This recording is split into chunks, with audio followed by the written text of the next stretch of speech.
Creative director అన్న దానికి perfect definition అనేలా ఒకప్పుడు తన సినిమాలతో ప్రేక్షకులను రంజింపచేసిన డైరెక్టర్ కృష్ణవంశీ.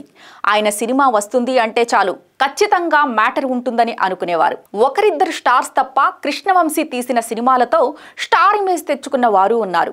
మహేష్తో మురారి, ప్రభాస్తో చక్రం, ఎన్టీఆర్తో రాఖీ సినిమాలు చేసిన కృష్ణవంశీ రవితేజతో తీసిన ఖడ్గం సినిమా ఎప్పటికీ స్పెషల్ సినిమాగా నిలుస్తోంది. కృష్ణవంశీ నుంచి సినిమా వస్తుంది అంటే ఆసక్తిగా ఎదురుచూసే ప్రేక్షకులను ఆయన ఏర్పాటు చేసుకున్నారు. అయితే కృష్ణవంశీ పవర్ స్టార్ పవన్ కళ్యాణ్తో సినిమా చేయాలని అనుకున్నారట. అంతేకాదు ఆ కాంబోలో సినిమాకు చర్చలు కూడా జరిగాయట.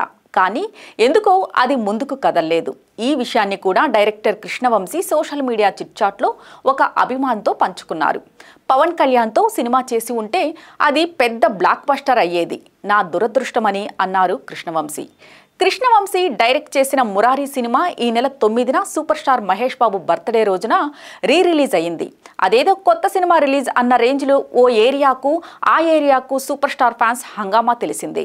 అయితే ఈ సినిమా రిలీజ్ సందర్భంగా 2 ఏళ్ల తర్వాత గౌతమ్తో మురారి సీక్వెల్ చేయించడానికి ఓ నెటిజన్ కృష్ణవంశీని అడిగితే అది మన చేతుల్లో లేదు, మహేష్, నమ్రత, గౌతమ్లు అది డిసైడ్ చేయాలని అన్నారు కృష్ణవంశీ.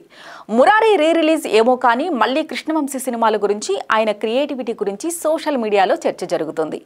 ఇప్పటికీ యూత్కి ఆయన డైరెక్షన్ టాలెంట్ తెలియకపోవచ్చు కానీ ఆయన తీసిన సింధూరం, సముద్రం, గులాబీ, అంతఃపురం ఇలా సినిమాలు ఇప్పుడు రిలీజ్ చేసిన నెక్స్ట్ లెవెల్ క్రేజ్ తెచ్చుకుంటాయని చెప్పొచ్చు.